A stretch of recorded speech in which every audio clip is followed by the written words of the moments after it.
मेरा नाम मोहम्मद हबीबुर रहमान है। मैं आज़ाद समाज पार्टी से वार्ड 3 चुन्नीगंज से प्रत्याशी हूँ। ये बताइए कि चुनाव लड़ने का आकस्मिक रूप से मन कैसे बना? चुनाव लड़ने का आकस्मिक नहीं, ये मेरी तैयारी थी करीब 5 साल से। मैं अपनी तैयारी पे था। क्षेत्र की जो भी समस्याएं थी उन पे मेरा बहुत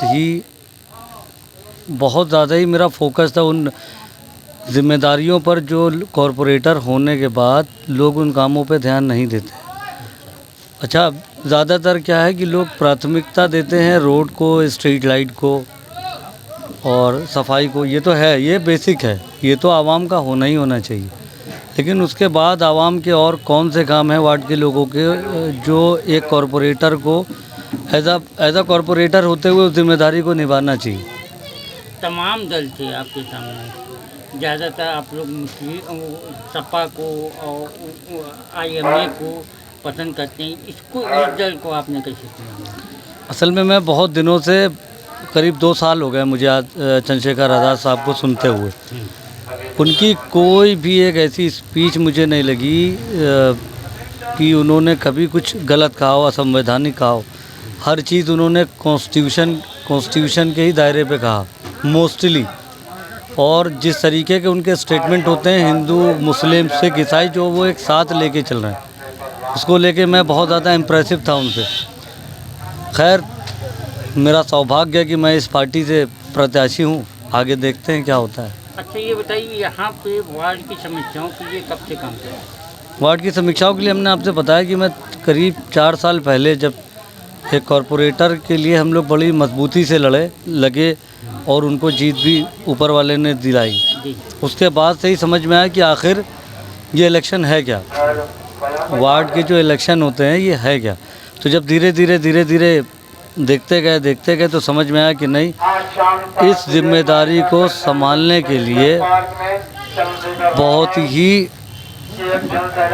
आप ये मान के चलिए कि इतनी जो समस्या हैं आज के टाइम पर वार्ड के अंदर, अभी भी पूरी तरीके से वो हुई नहीं है। सारी चीज़ें अभी भी वैसे ही जस के तस बनी है जिस तरह पहले थी। आपकी नज़रों में सबसे बड़ी समस्या वार्ड की? हमारी नज़र में सबसे बड़ी समस्या जो वार्ड के लोगों की है, वार्ड के आवाम की है, वो है डॉक्यूमेंटेशन। बहुत से कॉरपोरेटर प्रत्याशी यानी पार्षद प्रत्याशियों के पास आप लोग गए होंगे, इंटरव्यू भी लिया होगा आप लोगों ने, लेकिन किसी ने आवाम की इस जिम्मेदारी से रूबरू आप लोगों को नहीं कराया होगा, जिसको कहते हैं पेपर वर्क। जिस तरीके से एक पार्षद का काम रोड, स्ट्रीट लाइट, सफाई, नाले ये है, उसी तरीके से पेपर वर्क भी उसी कॉरपोरेटर का काम है कि वो अपने आवाम के सारे पेपर वर्क सही कराए और बनवाए। अभी इलेक्शन आए, बहुत से सबसे बेसिक चीज़ निकल के आएगी कि वोट कट गए। अब वो वोट कट गए तो उस वोट को जो कटे हैं उसकी जिम्मेदारी किसकी थी? भाई, जो कॉरपोरेटर या पार्षद इलेक्शन लड़ने आता है या लड़ता है तो ये जिम्मेदारी भी तो उसी की है ना कि हमारे जो वोटर हैं उनके वोट ना कटें। अब वो वोट ना कटे तो उसकी जिम्मेदारी किसके ऊपर आई? जाहिर सी बात है, पार्षद के ऊपर आई। ये सारी चीज़ें जनता के सामने जनसंपर्क में जा रहे हैं, क्या मिल रहा है? मतलब जनता क्या किस तरह से आप? जनता का पूरा सहयोग है, पूरा समर्थन है।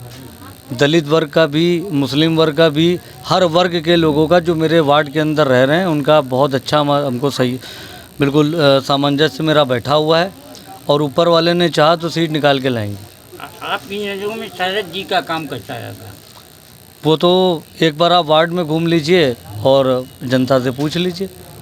हमने आपसे बताया ना कि जनता का काम खाली रोड, स्ट्रीट लाइट और सीवर ही नहीं है, पेपर वर्क भी है, जो कोई कॉरपोरेटर, कोई पार्षद प्रत्याशी इस बात को नहीं उठाता।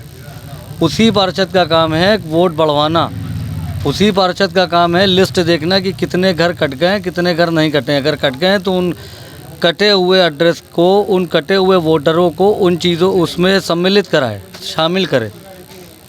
ये सारी चीज़ें बहुत पीछे हैं, हम इसमें बहुत पीछे हैं, मेरा पूरा वार्ड बहुत पीछे।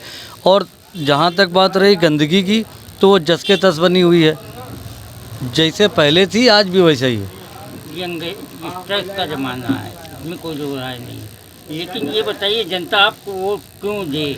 जनता वोट देगी मेरे इरादों पे, मेरे वादों पे नहीं देगी। मैं पहला ऐसा प्रत्याशी हूँ जो इरादे लेके आया, वादे लेके नहीं आया। जो लोग वादे लेके आते हैं वो वादों को हवा हवाई कर देते हैं। मैं इरादे लेके आया हूँ इतनी मजबूती के साथ कि शायद मुझको देखकर मेरे आने वाली नस्ल, जो नौजवान नस्ल है, वो कुछ आगे करने के लिए सोचे आवाम के लिए। और होना भी चाहिए, क्योंकि जिस कौम में नौजवान खड़ा हो जाता है वो आगे निकल जाती है वो नस्ल। अपनी जीत का आधार क्या मान रहे हैं? मेरी जीत का आधार मेरे मजबूत इरादे और मेरी जो वार्ड की आवाम है उसकी मजबूत इरादे बता रहे हैं कि हम निकलेंगे, ऊपर वाले ने जाए। अच्छा, जनता के नाम क्या खास संदेश देंगे? जनता के नाम यही संदेश है, बड़ी जिम्मेदारी के साथ, कि कोई भी कॉरपोरेटर आए आपसे, चाहे मैं खुद, तो पहला सवाल ये होना चाहिए कि आप जब इलेक्शन के मैदान में, चुनाव के मैदान में उतरे थे, तो क्या आपने उस नगर निगम में जाके जो फॉर्म नॉमिनेशन का होता है वो अपने हाथों से भरा था या नहीं भरा था? क्योंकि अगर कोई पार्षद प्रत्याशी वो फॉर्म अपने हाथ से नहीं भर सकता तो वो वार्ड की जिम्मेदारी क्या निभाएगा? सोचने वाली बात है कि अगर एक पार्षद प्रत्याशी, चूँकि पढ़ा लिखा होना चाहिए, वो जाके अगर उस नॉमिनेशन फॉर्म को अपने हाथ से नहीं भर पाएगा तो मेरे हिसाब से कुछ नहीं हो पाएगा। रहमान साहब, छोटा सा अपना परिचय जनता को दे दीजिए। मैं एक बहुत साधारण सा, जिस तरीके से चंद्रशेखर आज़ाद साहब एक साधारण घर से हैं, उसी तरह मैं भी एक साधारण ही इंसान हूँ, बल्कि एक नौजवान हूँ, और उनके और बाबा साहब अम्बेडकर के बताए हुए रास्ते पर निकल पड़ा हूँ और चलता रहूँगा।